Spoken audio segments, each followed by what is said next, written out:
ಹರೇ ಕೃಷ್ಣ, ಹರೇ ಶ್ರೀನಿವಾಸ.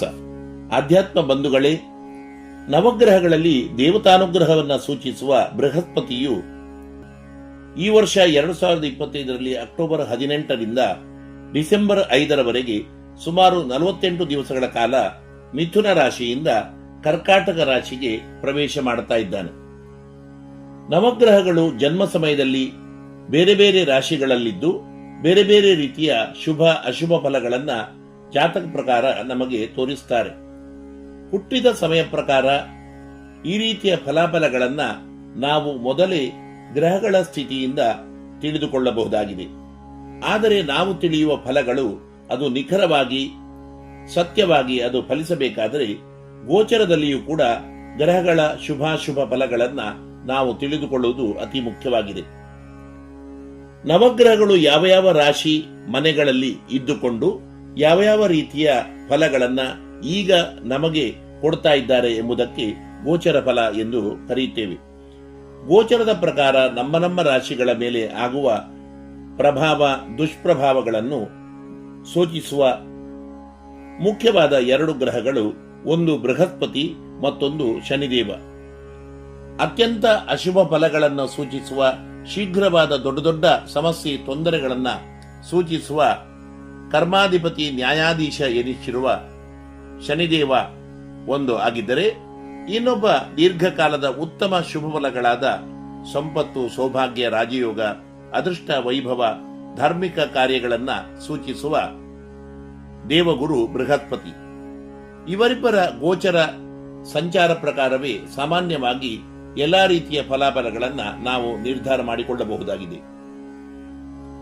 ಗೋಚರದ ಫಲಗಳನ್ನು ಸೂಚಿಸುವುದರಲ್ಲಿ ಅತ್ಯಂತ ಪ್ರಮುಖ ಆಧಾರ ಗ್ರಹನಾದ ಶುಭ ಗ್ರಹನಾದ ಗುರುವು ಈ ರೀತಿ ಸಂಚಾರ ಮಾಡುವುದು ಬಹಳ ಕಡಿಮೆ. ಸಾಮಾನ್ಯ 1 ವರ್ಷ ಒಂದೇ ರಾಶಿಯಲ್ಲಿ ಯಾವಾಗಲೂ ಗುರುವು ಇರುತ್ತಾನೆ. ಆದರೆ ಮಿಥುನದಲ್ಲಿ ಇರುವ ಗುರುವು 2025ರಲ್ಲಿ ಈ ವರ್ಷ ಅಕ್ಟೋಬರ್ 18ರಂದು ಸುಮಾರು 48 ದಿವಸಗಳ ಕಾಲ ದಿಢೀರನೆ ಕರ್ಕಾಟಕ ರಾಶಿಗೆ ಪ್ರವೇಶ ಮಾಡ್ತಾ ಇದ್ದಾನೆ. ಅದೂ ಸಹ ಗುರುವಿಗೆ ಅತ್ಯಂತ ಪ್ರಬಲ ಕ್ಷೇತ್ರವು ಉಚ್ಚ ರಾಶಿಯು ಎನಿಸಿರುವ ಕರ್ಕ ರಾಶಿಗೆ ಈ ರೀತಿ ಅತಿಚಾರ ಯೋಗದಿಂದ ಸಂಚಾರ ಮಾಡುವಾಗ 5 ರಾಶಿಗಳಿಗೆ ಅತ್ಯಂತ ಶುಭ ಫಲಗಳು, ರಾಜಯೋಗಗಳು ಸೂಚಿತವಾಗುತ್ತಿದ್ದು, ಆ 5 ರಾಶಿಗಳು ಅದೃಷ್ಟದ ರಾಶಿಗಳು ಯಾವುವು, ಯಾವ್ಯಾವ ರೀತಿಯಲ್ಲಿ ಈ 5 ರಾಶಿಗಳಿಗೆ ಗುರುವು ಉತ್ತಮ ಪ್ರಭಾವವನ್ನ ಶುಭ ಫಲಗಳನ್ನು ಕೊಡ್ತಾ ಇದ್ದಾನೆ, ದುಷ್ಫಲವನ್ನ ಸೂಚಿಸುವ ಬೇರೆ ರಾಶಿಗಳವರು ಯಾವ ರೀತಿಯ ಪರಿಹಾರಗಳನ್ನ ಗುರುವಿನ ಅನುಗ್ರಹಕ್ಕಾಗಿ ನಡೆಸಬಹುದಾಗಿದೆ, ಗುರುವಿನ ಸುಲಭವಾದ ಎಲ್ಲರೂ ಹೇಳಬಹುದಾದ ಧ್ಯಾನ ಶ್ಲೋಕ ಮಂತ್ರ ಯಾವುದು, ದೇವಗುರು ಬೃಹಸ್ಪತಿಯ ಅನುಗ್ರಹವನ್ನು ಪಡೆಯಲು ನಡೆಸಬಹುದಾದ ಸಾಮಾನ್ಯವಾದ ಸರಳ ಪರಿಹಾರ ಉಪಾಯಗಳು ಯಾವುವಿವೆ ಎಂಬ ಎಲ್ಲಾ ರೀತಿಯ ಗುರುವು ಕರ್ಕರಾಶಿ ಪ್ರವೇಶದ ವಿಚಾರಗಳನ್ನ ಈ ವಿಡಿಯೋ ಸಂದೇಶದ ಮೂಲಕ ನಾವು ತಿಳಿದುಕೊಳ್ಳೋಣ. ಬಂಧುಗಳೇ, ತಾವು ಇಲ್ಲಿಯವರೆಗೆ ನನ್ನ ವಿಶ್ವನಾಥ್ ಭಟ್ ಎಂಬ ಯೂಟ್ಯೂಬ್ ಚಾನೆಲ್ಗೆ ಸಬ್ಸ್ಕ್ರೈಬ್ ಆಗಿರದಿದ್ದರೆ ಆಗಿ, ಉತ್ತಮ ಆಗಿದ್ದರೆ ಲೈಕ್ ಮಾಡಿ, ನಿಮ್ಮೆಲ್ಲ ಬಂಧು ಮಿತ್ರರಿಗೆ ಶೇರ್ ಮಾಡಿ, ನಿಮ್ಮ ಪ್ರಶ್ನೆ, ಮೆಚ್ಚುಗೆ, ಸಂದೇಹಗಳನ್ನ ಕಮೆಂಟ್ ಮೂಲಕ ನಮಗೆ ತಿಳಿಸಿ. ವೀಕ್ಷಕರೇ, ಜ್ಯೋತಿಷ್ಯ ಶಾಸ್ತ್ರದ ಪ್ರಕಾರ ಗುರುವು 2, 5, 7, 9, 11ನೇ ರಾಶಿಯವರಿಗೆ ಯಾವಾಗಲೂ ಕೂಡ ಉತ್ತಮ ಫಲಗಳನ್ನೇ ಕೊಡ್ತಾನೆ. ಗುರುವಿನಿಂದ ಉತ್ತಮ ಪ್ರಭಾವಕ್ಕೆ ಒಳಗಾದ 5 ರಾಶಿಗಳು 1 ಮಿಥುನ, 2 ವೃಶ್ಚಿಕ, 3 ಮಕರ, 4 ಮೀನ, 5 ಕನ್ಯಾ ರಾಶಿ. ಮೊದಲನೇ ರಾಶಿ ಮಿಥುನ ರಾಶಿಗೆ 2ನೇ ರಾಶಿ ಕರ್ಕಾಟಕ ರಾಶಿ. ಕರ್ಕಾಟಕ ರಾಶಿಯಲ್ಲಿ ಗುರುವು ಪ್ರವೇಶ ಮಾಡುವಾಗ ದ್ವಿತೀಯ ಸ್ಥಾನ ಅಂತ ಇದನ್ನು ಕರೀತಾರೆ. ಅಂದರೆ ಇದು ಧನಸ್ಥಾನ, ಕುಟುಂಬ ಸ್ಥಾನ, ಮಿತ್ರ ಸ್ಥಾನ, ವಾಕ್ಸ್ಥಾನ, ವಿದ್ಯಾಸ್ಥಾನವೂ ಆಗಿದ್ದು, ಮಿಥುನ ರಾಶಿಯವರಿಗೆ ಗುರುವಿನ ಸಂಚಾರದಿಂದಾಗಿ ವಿಶೇಷ ಶುಭ ಫಲಗಳು ಸೂಚನೆಯಾಗುತ್ತಿದೆ. ವಿದ್ಯಾರ್ಥಿಗಳಿಗೆ ವಿದ್ಯಾರ್ಜನೆಯಲ್ಲಿ ಯಶಸ್ಸು, ಪರೀಕ್ಷೆಯಲ್ಲಿ ಅನಿರೀಕ್ಷಿತವಾದ ಉತ್ತಮ ಅಂಕ ಪ್ರಾಪ್ತಿಯ ಯೋಗ ಇದೆ. ಉತ್ತಮ ಗೆಳೆಯರು ಕೂಡ ಯಾರು ಜೀವನದ ಯಶಸ್ಸಿನ ಮಾರ್ಗದರ್ಶನ ನೀಡುವುದರಲ್ಲಿ ನಿಪುಣರೋ ಗಾಡ್ ಫಾದರ್ ಎಂದು ಕರೆಯಬಹುದು. ಉತ್ತಮ ಅಡ್ವೈಸರು ಕೂಡ ಮಿಥುನ ರಾಶಿಯವರಿಗೆ ಈ ಸಂದರ್ಭದಲ್ಲಿ ಸಿಗಲು ಸಾಧ್ಯವಿದೆ.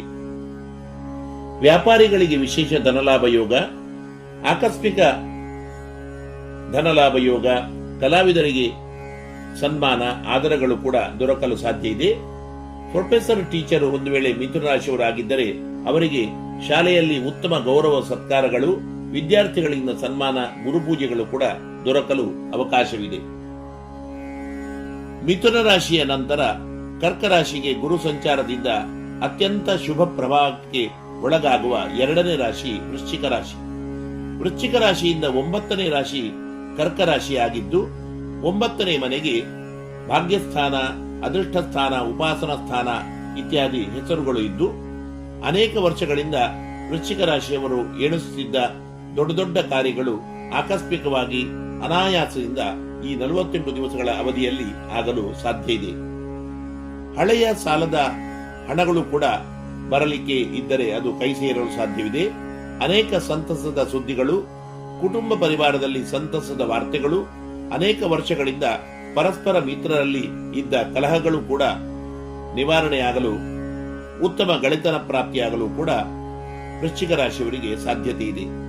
ವಿಶೇಷವಾದ ಶಾರೀರಿಕ ಆರೋಗ್ಯ, ಆಕಸ್ಮಿಕವಾಗಿ ಸಮಾಜದಲ್ಲಿ ಮನ್ನಣೆ, ಗೌರವಗಳು ಕೂಡ, ಧಾರ್ಮಿಕ ಕಾರ್ಯ, ಪೂಜಾದಿಗಳನ್ನು ನಡೆಸುವ ಯೋಗವು ಕೂಡ ವೃಶ್ಚಿಕ ರಾಶಿಯವರಿಗೆ ಈ ಸಂದರ್ಭದಲ್ಲಿ ಗುರುವು ಕೊಡ್ತಾ ಇದ್ದಾನೆ.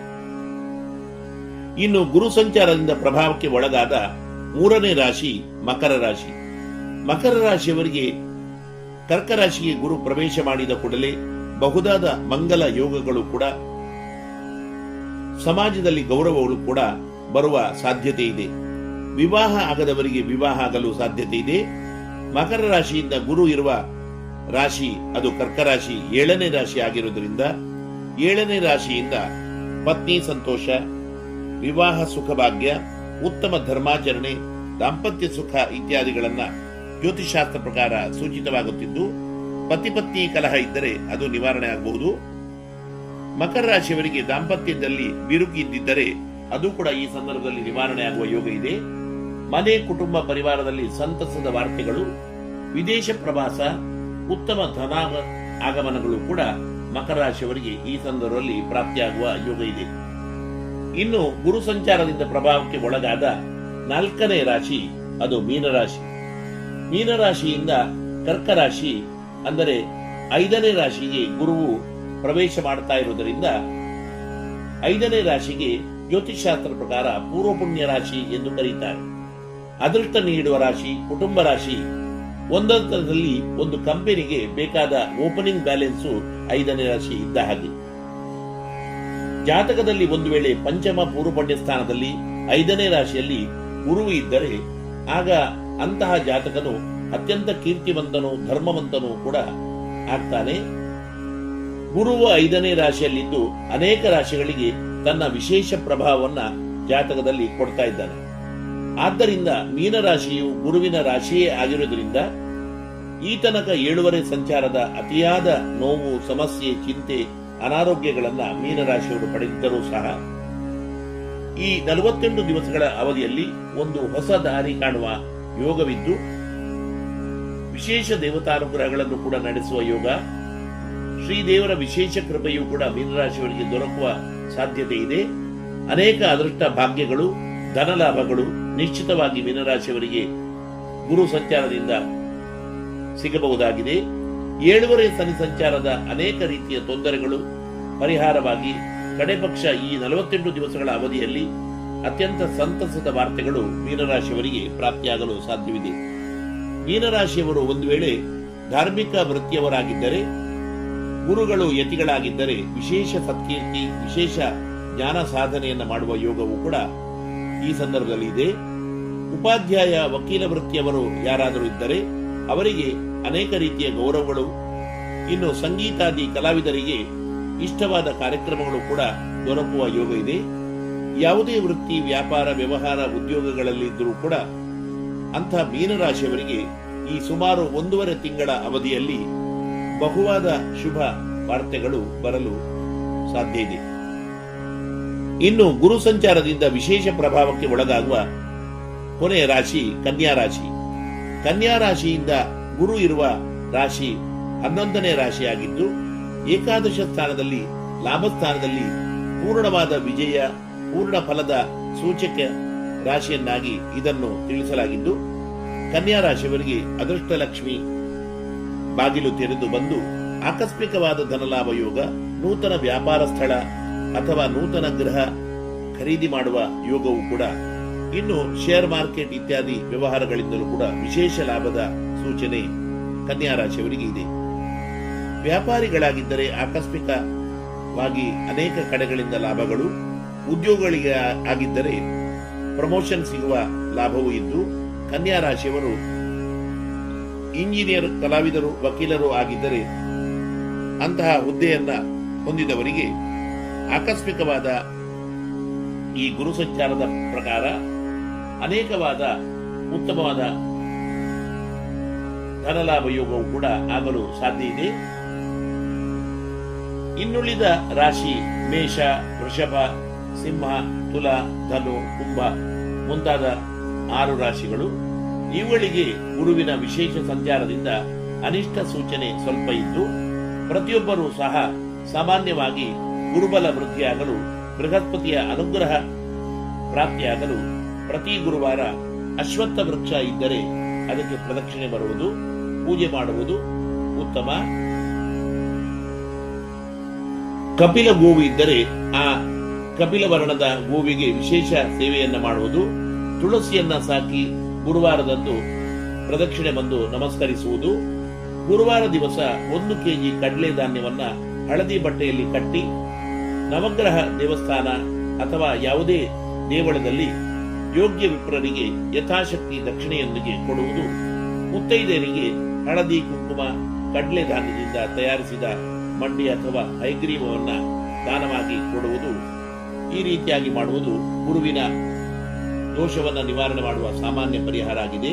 ಸಾಧ್ಯವಾದರೆ ಯೋಗ್ಯ ಗುರುಗಳಿಗೆ, ಜ್ಞಾನಿಗಳಿಗೆ, ಶ್ರೇಷ್ಠರಿಗೆ ಪೀತಾಂಬರವನ್ನ, ಬಂಗಾರವನ್ನ, ಪೂಜಾ ಸಾಮಗ್ರಿಗಳನ್ನು ಕೂಡ ಕೊಡುವುದರಿಂದ ಗುರುದೋಷವು ನಿವಾರಣೆ ಆಗ್ತದೆ.